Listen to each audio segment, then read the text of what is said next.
所以如果你是确诊者，其实目前是建议好好的待在家里。目前大家也知道，这台湾疫情的社区感染有发生嘛，所以总之阿宅救世界，阿宅救台湾。这健身房不能去，就跟我一样玩下健身环，尽量待在家里啦，还是不要去外面就人挤人，然后被飞沫或者甚至有些空气的悬浮微粒的这些病毒粒子被你吸进去传染啊，那就不妙了，好不好？所以基本上第一个还是请大家尽量的待在家里，像我一样宅一点。第二点，关于疫苗的部分，因为目前台湾能打的疫苗就是 AZ 疫苗，那其他疫苗目前还算是未知数。那 AZ 疫苗根据目前最新的文献，它的保护力可以高达88%，所以其实是比一开始大家看到初步的研究还要高很多，而且对所谓的变种的病毒是有效的。对，所以基本上以目前疫情的状态下，我觉得能打到的疫苗就是最好的疫苗啦。所以如果你真的还没有预约，而且你还预约得到可以打疫苗的话，那我是建议大家可以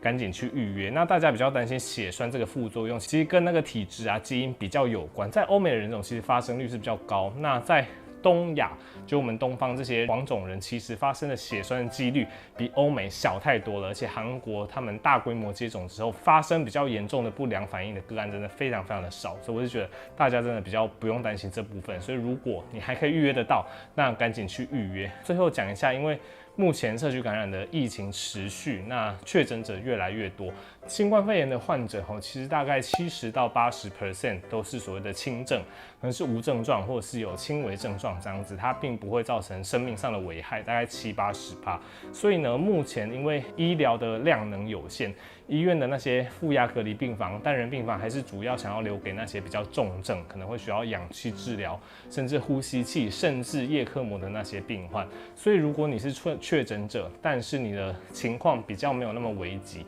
你还属于轻症的话，其实目前是建议好好的待在家里，采取所谓的一人一室的方式，就不要共用卫浴，不要共用一些可能寝具，或者是也不要共用一些餐具之类的，以免有互相传染之虞。一人一室，那尽量你碰到的东西你都去消毒，不要传染跟你住在附近的人。那轻症其实大部分它就跟感冒或者是流感差不多，它可能症状会持续稍微久一点点，那你最终也会自己痊愈。那除非你真的发生所谓的呼吸困难、喘的状况、胸闷、胸痛的状况，那意识开始有一些模糊，觉得人事时地物搞不太清楚，那甚至有一些